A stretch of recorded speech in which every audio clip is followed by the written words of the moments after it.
اعوذ باللہ من الشیطان الرجیم بسم اللہ الرحمن الرحیم وبشر الصابرین الذین اذا اصابتهم مصیبہ قالوا انا للہ وانا الیہ راجعون من المؤمنین رجال صدقوا ما عاهدوا اللہ علیہ فمنهم من قضى نحبہ ومنهم من ينتظر وما بدلوا تبدیلا۔ ماہ رمضان میں اتنی دردناک خبر پوری دنیا میں تمام مظلوموں کے لیے، تمام امت مسلمہ کے لیے، تمام مومنین کے لیے، اس کے لیے سب سے پہلے امام زمان عجل اللہ تعالی فرجہ شریف کی خدمت میں تسلیت و تعزیت پیش کرتے ہیں اور اللہ کی بارگاہ میں دعا کرتے ہیں کہ اللہ رہبر انقلاب کے درجات کو بلند فرمائے۔ یہ کہتے ہوئے بہت مشکل ہے کہ ابھی ہمارے درمیان میں ہمارا عظیم رہبر نہیں رہا، دنیا محروم ہو گئی، اس صدی کا نہیں بلکہ صدیوں کا، بلکہ تاریخ کا ایک عظیم انسان نہیں رہا، اس سے ہم محروم ہو گئے، مظلوم محروم ہو گئے، دنیا مظلوم محروم ہو گئی، عالم تشیع اور امت اسلامی ایک عظیم رہبر سے محروم ہوئی ہے۔ یہ بہت دردناک ہے، بہت مومنین کے دل تڑپ رہے ہیں، جوانوں کے دل تڑپ رہے ہیں، لیکن اللہ نے یہ حکم دیا ہے کہ جب تمہارے اوپر مصیبت آئے تو انا للہ و انا الیہ راجعون، یہ کہ ہم اللہ کے لیے ہیں اور اللہ کی طرف ہم سب کو پلٹ کے جانا ہے، اور اس سے بہتر پلٹنا اور کیا ہو سکتا ہے کہ اتنی عظیم شہادت نصیب ہو۔ یہ زندگی بھر کی عظیم قربانیاں اور وہ اخلاص اور ان دعاؤں کا اثر ہے کہ رہبر انقلاب کی اتنی عظیم زندگی کے نتیجے میں اللہ نے اس طرح سے عظیم شہادت نصیب فرمائی، وہی شہادت کی جس راہ پر تقریباً 60 سالوں سے رہبر انقلاب چل رہے تھے اور 40 سالوں سے دعا فرما رہے تھے۔ کتنی بار دعا کرتے ہوئے نظر آئے، دعا کرنے کے لیے کہتے ہوئے نظر آئے، اور اس کے سوا اتنے عظیم انسان کے لیے اس کی شہادت کے سوا اس کے لیے مناسب نہیں تھا۔ دشمن ممکن ہے بہت خوش ہوں، ساری دنیا کے ظالموں اور ستمگروں کو بہت خوشی محسوس ہو رہی ہو، بالکل اسی طریقے سے جس طرح سے کربلا کے میدان میں جب حسین ابن علی کو شہید کیا گیا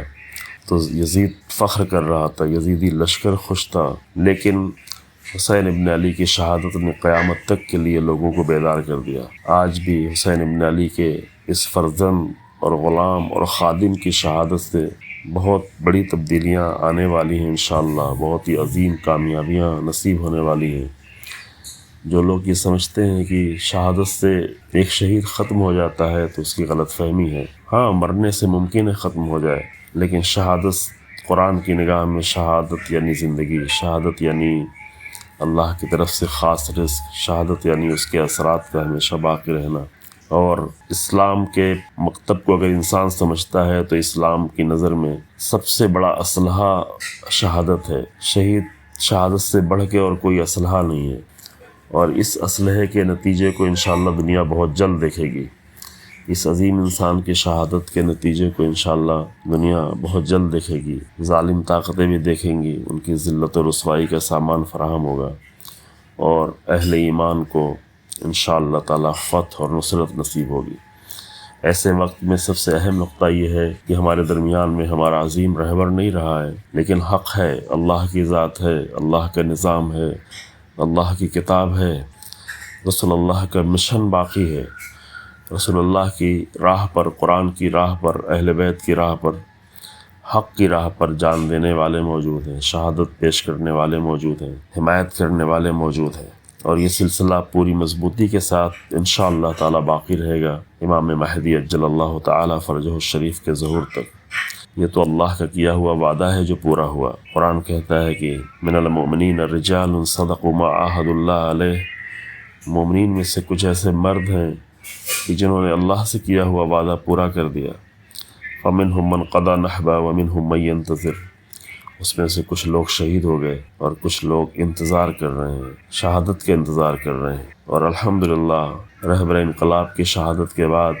یہ اسلحہ جو امت اسلامی کا اسلحہ ہے، جو اسلام کا اسلحہ ہے، جو قرآن کا اسلحہ ہے، جو مظلوموں کا اسلحہ ہے، یہ شہادت کا اسلحہ اور زیادہ قوت کے ساتھ ظالموں کے دل پر ٹوٹے گا